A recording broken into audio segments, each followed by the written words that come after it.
as he mentioned, I'm going to be talking about the background to my novel, The Ricepaper Diaries.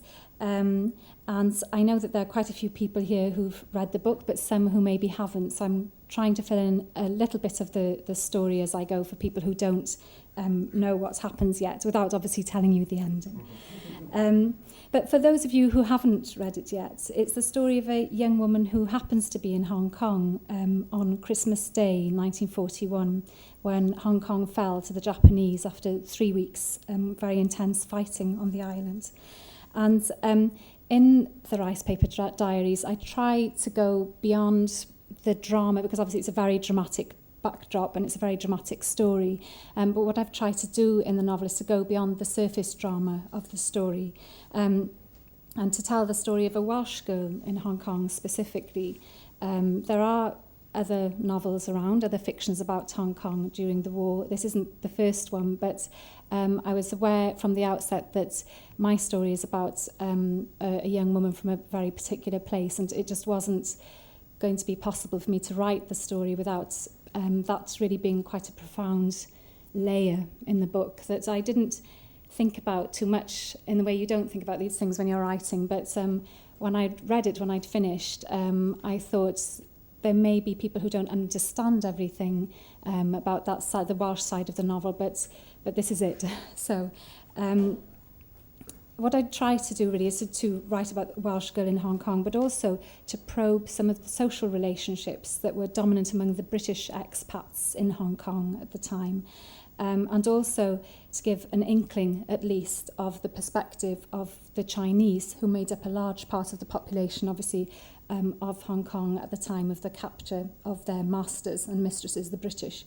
And the Chinese subsequently lived in great privation under Japanese rule for the remainder of the war. So even though they mostly weren't imprisoned, they lived in terrible circumstances throughout the war themselves as well. So although I don't go into that in the novel, it was quite important for me to have one of my main characters as a young Chinese woman, and to think about some of the similarities between her as a young girl from Canton, from a very rural place, and between my main character Elsa, who is from New Quay, obviously, and equally, like Lynn, the Chinese girl, they've both, in a way, been thrown into circumstances that are slightly beyond them, and they actually find connections between each other because of that, and so their stories have their own connections because of this as well.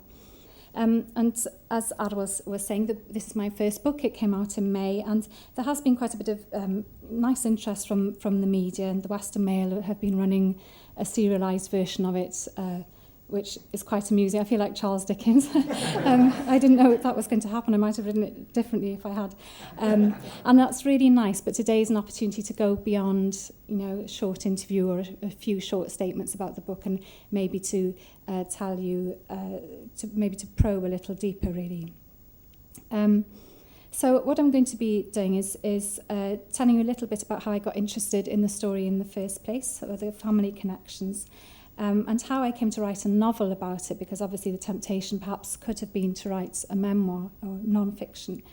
And really just to share with you some of the difficulties, the real difficulties that I faced in terms of the research along the way, and then finally some of the quite serendipitous events and discoveries that I made at the end that shifted the writing of the novel. If I have time, I might read one or two really short pieces from the novel, but I'll see how I go for time. So I'm going to be talking a little bit about my family connections with New Quay to start off with, and the family connections with the story. And let's see if I can get the PowerPoint to work. Right, okay, so that's just what I'm going to be talking about today. So a little bit of background, and then a little bit about the actual process of research, and then finally how I bridged history and fiction. There's an argument that you shouldn't play around with history, that you should just tell it like it is. But I tend to think that in fiction, perhaps you can tell the truth even more than you can through straight history. So I just will say a little bit about that at the end. So this story is based on a true story, which is the story of my great aunt, my grandmother's sister on my mother's side, Menna Jones, as she was then. And here's a photograph of her taken somewhere exotic in the Far East. And she was from the Llangrannog New Quay area, which all of my family are from. And obviously, I'm sure quite a lot of people who are here will know there's a very strong maritime heritage to the area. So really right up until our generation, many of the men in the villages along the coast would either work on the sea as sailors, or they would work as fishermen. Those were the two sort of options that were open to them. And there's a very good book by my aunt, who's a historian, about the port of New Quay and its hinterland, called Farmers and Figureheads, which sums up really well the connections between the very rural hinterlands of these coastal areas and then the very outward-looking nature of these small villages that looked out to the world. And it's a strange paradox which has always sort of drawn me back to the place. So there's a picture of Menna. I think there's another one here. That's her. This is after the war, actually, when she came back and settled in London. And then here's a map of Hong Kong that I'll be coming on to in a minute.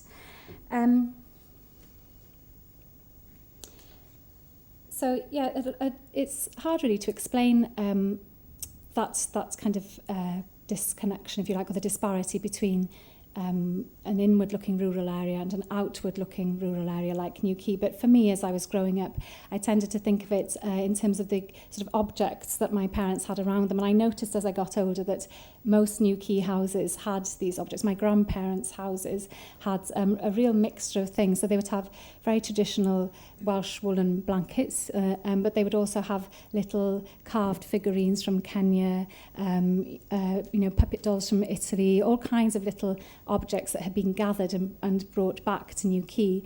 And they were very, very sort of vivid in my mind when I was writing the book. And apart from the objects, of course, there were all the very sort of glamorous clothes and bits and pieces that Menna had collected, because she was an unusual New Quay woman in that she actually travelled as well, because often what happened was that the men would travel because they'd be working on sea, they'd be away for 6 months at a time and then come back for 6 months at a time. But Menna, she married very young, and her husband, Cosmo Jones, he was Captain Cosmo Jones, he was actually posted out with the Chinese Maritime Customs out in Hong Kong in the late 1930s, and she went with him. So she was quite unusual. She was obviously fascinated by this opportunity to travel, and she collected beautiful clothes that I've still got. I mean, they're almost falling apart, but I still have them, little kind of cashmere boleros with beads and handbags and all kinds of things with hand-sewn labels still in them of the places where they were made. There's one that was made in a very famous arcade that still exists in Hong Kong today called the Chun King Arcade. So they're all these incredible bits and pieces that she started collecting that I still have today. And for me, in many ways, she sums up this quite unusual Welsh international identity. She was the daughter of a Welsh woman from Llangrannog and a Scottishman. He was one of the owners of what was then the Canadian Pacific Company. And she was brought up by her older sister, Nesta. She was brought up with her older sister, Nesta, speaking only Welsh, as her father was away much of the time. But her mother died of influenza when she was only 9 years old, and she was sent by her very well-meaning, I'm sure, father to boarding school in England. But in one fell swoop, she lost her mother, her home, her language, and her mother tongue. And it's hard to fathom how she had the strength to get through this experience. And while I've been thinking about her story and researching and writing her story over the last 6 years, I've often thought that it was perhaps this early experience that helped to form her and shape her and give her the strength to overcome the very difficult circumstances that she faced later in life as a POW out in Hong Kong when she was imprisoned by the Japanese. So yes, when she was still quite young, she married Cosmo and they went out to Hong Kong. He had been working out there for a few years beforehand. He was a little bit older than her. And they settled in the city of Hong Kong where most people lived. If you look at the map, you can see Hong Kong Island at the bottom there.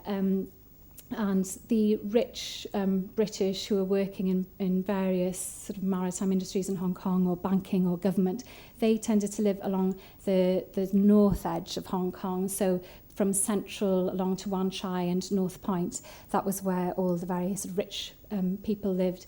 And then if you look down to the southern end of Hong Kong, you can see Stanley. And obviously people didn't know it at the time in the late 30s, but when Japan fell and the British were rounded up and captured, that was where they were sent to as Stanley on the southern side of the island. So I think the geography is quite important because the Far East seems very distant from here, but actually Hong Kong Island, even though there were, it's much bigger than a place like New Quay and Wales, it's still relatively small in terms of the size of the Far East and population. So that's just to give you a little idea of where they were.